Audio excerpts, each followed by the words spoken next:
bedded up. Bankroll 10 over here, you know, getting it in.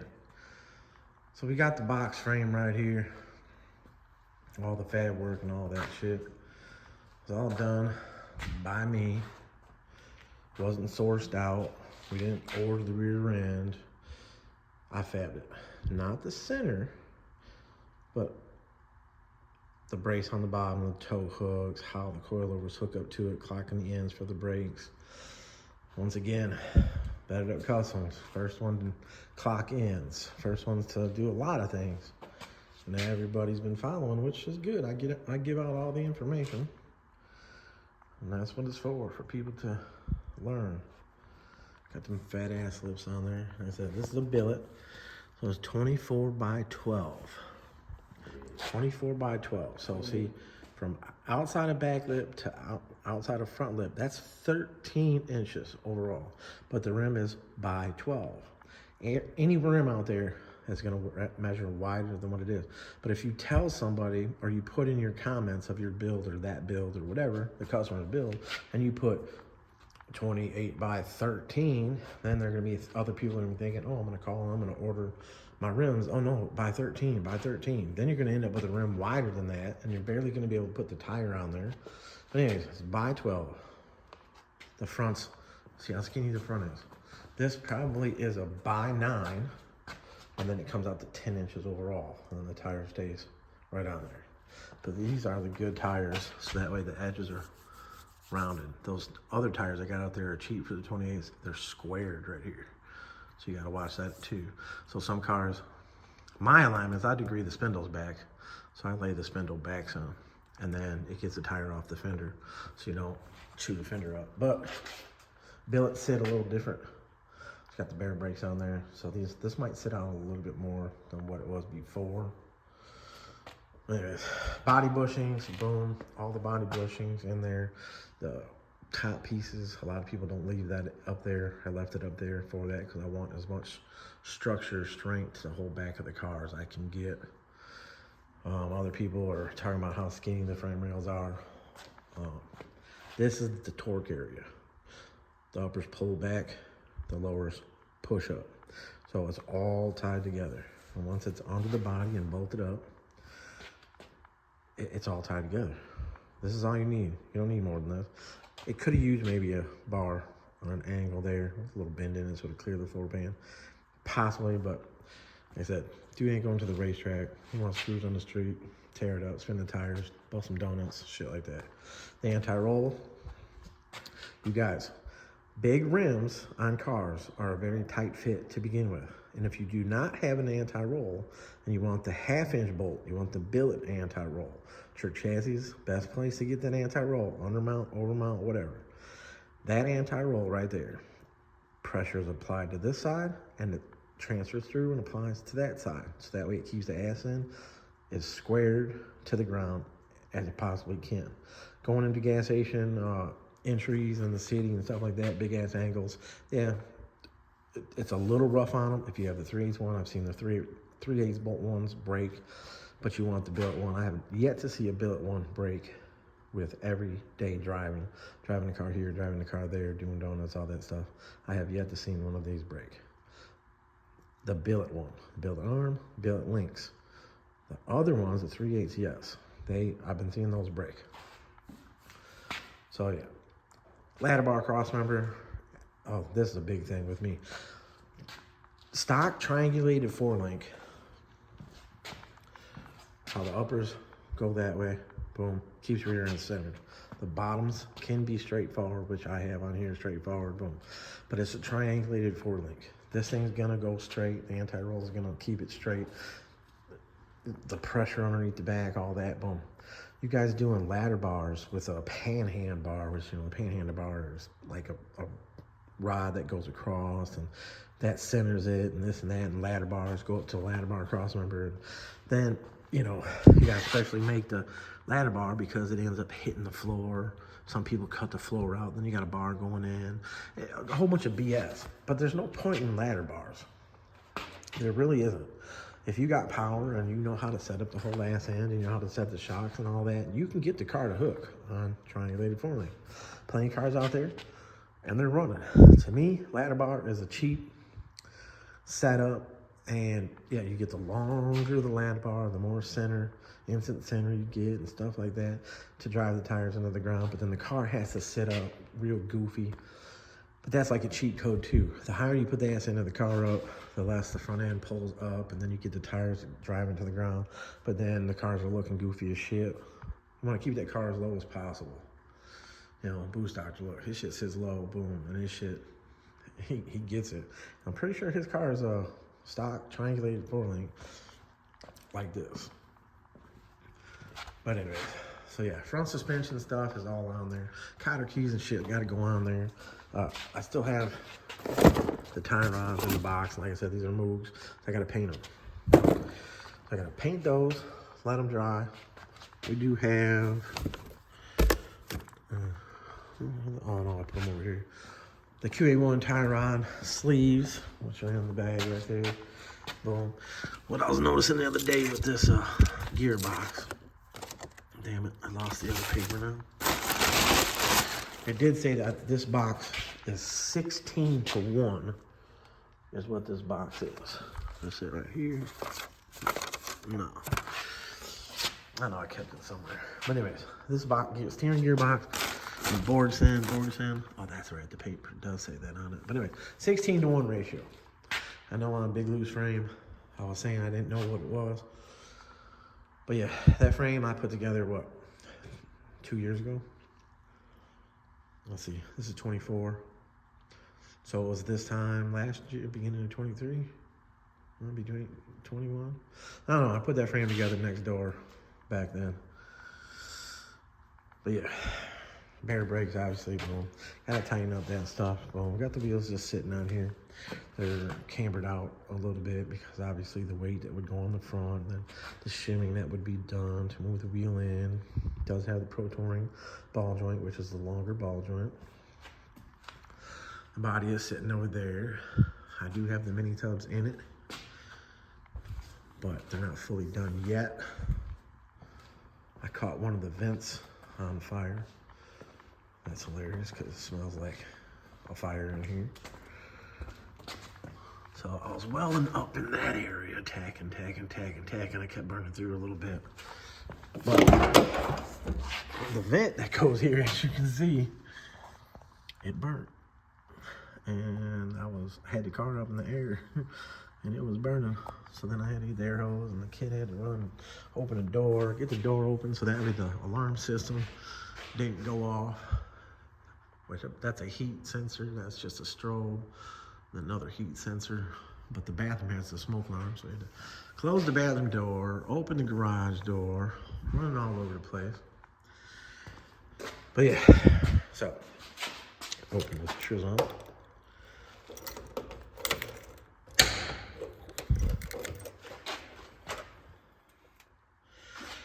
Tubs, they're in place.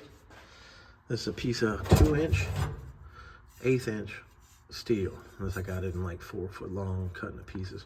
So as you can see, I put a piece across the back, boom. Strengthened. So now it's welded to here, it's welded to the tub, boom. Now these other ones are gonna go up the side, and then the back, the half moon, will be pushed out to where it'll be square up and down, which is pretty square. The side's got a little bit more of a gap to it. It looks like it's like turning like that, but once that half moon is pushed, and the way the lighting is, it's throwing it off. But these cars with the bracing in the trunk, the TK's car, the gray 2-door, I didn't cut the brace out and left it, but it leaves a flat spot in the tub because it's not a perfect curve of the stock tub. So this one, it's cut right now. And the deck lid right here, you can see that this piece is lower. So I gotta shim the bottom. See the trunk end down here, boom. I had to shim this with probably 2 pieces of 1/8 inch, but I'll be able to weld it to the tub, which will give it more strength. and weld it to that piece and to give it more strength, and then cap these sides down, give it more strength, but it will push it up to push this back up. So if you take the deck lid and you move it up, you can see that it straightens out. So it just needs that little bit of pressure underneath it to straighten that up. So this one, same thing as you see down there. Boom, boom, a little bit of heat, you know, it's still shadowed. See, it's not a hump. A lot of work to do this side. I just got the screws still in it. Oh no, I got a couple tacks up front. I'll put the plate on the inside. On this side. And there's these other guys. This dollar's bill, they said, has been in this car for a long time. And I keep putting it back up in here. It keeps flying out when I blow it with the air blower. But anyways, look, that's in. A little bit of a gap there. But again, the plate is going to go up there. Probably up in this section. A little piece down in that section. And it's going to go back. And then the tub, like I said, see if I can reach it right now. Now you push it. It's just going to be pushed back a little bit so it can get tacked in. Now, when you're getting these tubs all tacked in, you want to keep tacking in different spots. Tack here, tack up there, tack in the front. You don't want to overheat that half moon, which is the back part. You overheat that and you'll cause it to start warping. Some of it you can tap back out or tap in or whatever. You got to make sure your cuts are perfectly straight. This one you can see the top is bowed out just a little bit, but this tub, what am I trying to say? They're not 100% symmetrical, obviously. This one, like the car's cut just a little bit more out than that side. But I planned on putting the bracing in there anyway, so I got a lot more of that to put in here to get it all braced up. When you guys cut the tubs out, make sure you don't let the trunk lid fly up and hit it, because when it hits, it starts flexing a lot more. See how much it's flexing? Right there. Boom. So TK's car looks like the outside is a little flat in the trunk, and that's just how the shape of the car is. But we plated underneath of that hinge with a piece of 3/16 or maybe two pieces of 3/16 to get his back deck back up into the proper spot. But yeah, that's where we're at on this build. Frame did take a while. I know somebody was asking how long would it take, this and that. If I was to bring, if I had no other job and I brought this car in and it had no motor, because I don't do motor stuff, to put it on the lift that day, could have the full suspension completely tore out of it, everything first day. Heat came on. Now the fan's gonna make noise, but anyways. Then you can start putting the bracing in the frame and stuff like that, so you know you're clearing the floor of the car, the floor pan. You don't want to have to go back through, set the body down, and it's hitting in certain spots. Do the bracing, stuff like that. A day or two to do some bracing, as long as you have everything here. The frame could be notched. You know, it'd take a little bit. So let's say a full week to get the frame out from under the car. One person. My kid, you know, he's working real hard over here. So 1 week to totally tear it down, fab up the frame, get the frame sent off. Another week of assembling the frame and stuff like that. If having everything here, the brakes took forever to get here. The center section took forever to get here. So that slowed me down on a lot of stuff, and then I jumped on other things. But this is it. This is what I have in here. My car. My buddy's car. Donzel's car. I have the cutlass out back, then I'm cutting the whole back of the car out for this car. Boom. When this comes off, the cutlass is gonna come in because it's on my trailer. Boom. Put it up in there. Cut the frame and all the stuff I'm gonna use.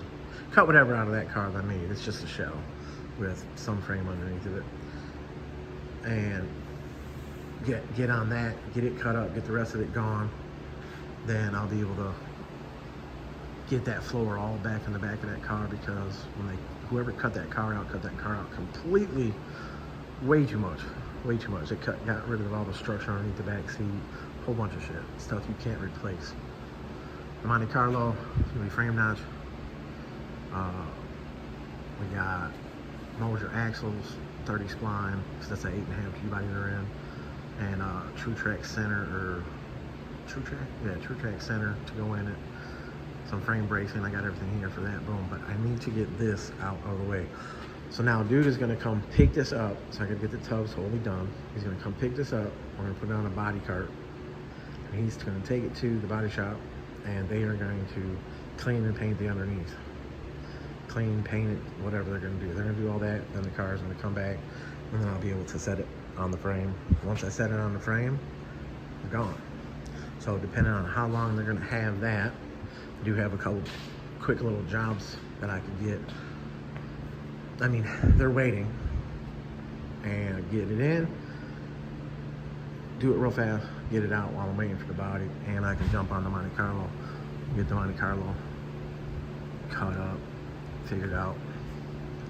But yeah, all right, y'all, it's been a minute. Yep, I know I put up that video yesterday, and that was a video of Big Lou's dunk frame that was done over here fucking 2 years ago. And that frame only took as long as it took. The body sat on this thing. This lift right here, that body must have sat up there probably fucking 7-8 months, because, you know, somebody that was working for me didn't want to come into work, didn't want to do shit, stood around all the time, and wouldn't get shit done. And I kept paying him and kept paying him and kept paying him and kept paying him, and just wouldn't get shit done. That would piss me off. I would get the car, you know, tore down, this, that. All you gotta do is fab this up. Here, fab this up. Here, fab this up. Boom, I'm over here fabbing this and that. He's standing over there doing shit. One show up late as hell, 5 o'clock during the day, in the afternoon, whatever, and then want to leave at 8 and say, oh, I'm gonna be here in the morning. I'm gonna be here in the morning. Just over and over and over, a broken record. One of his kids is like, oh yeah, you just want people to feel sorry for you, oh this and that. I don't want nobody to feel sorry for me. I'm just telling it like it is. People have killer ass talent, and then they just waste it because they're lazy as fuck. Just want to sit there and drink beer all night. Anyways, that shit's gonna get me heated. But yeah, gonna finish these tubs up, and yeah, on to the next. The frame did come out pretty nice. Yeah, it's white, and it's hard to keep clean in here with all the grinding and all the dust and debris, but it's all right.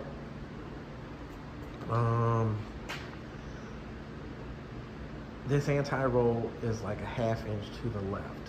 The way the nugget is made, the way the rear end is made, you know, you got your gear. You got a 1 inch pinion offset or a 2 inch pinion offset to the right.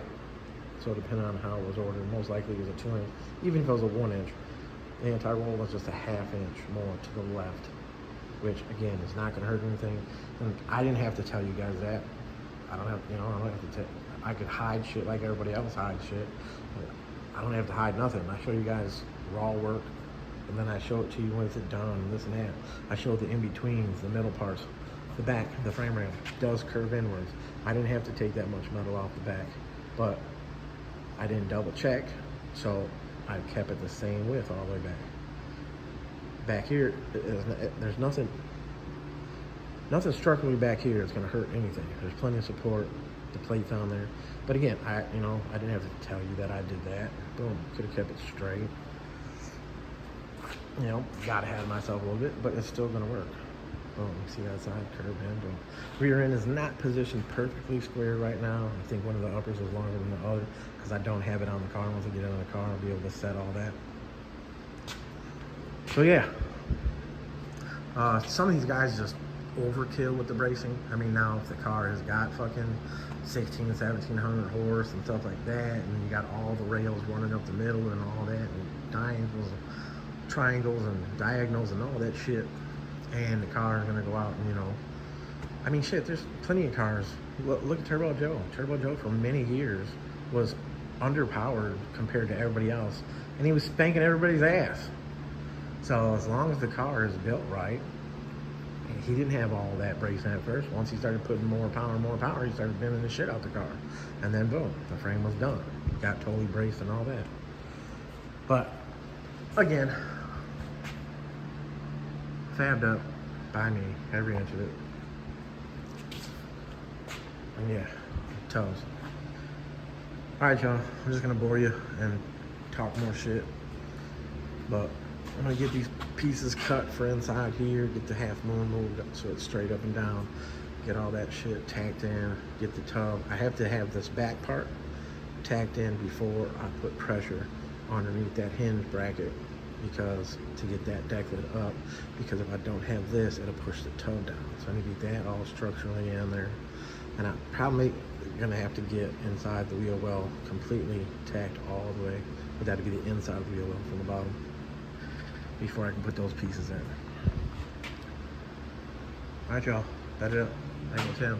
Chicago. So many people are like, hey, where you located? Hey, where you located? Chicago area. Yes, I'm not in Chicago, but I'm by Chicago. Plainfield, Illinois, where this shop is at. Will I move again? I don't know. I'm trying to find a house with a setup. But Chicago area. BANKROLL Tim, that it up. Here we are. And I'm out. My phone's blowing up. Appreciate y'all. Thank you.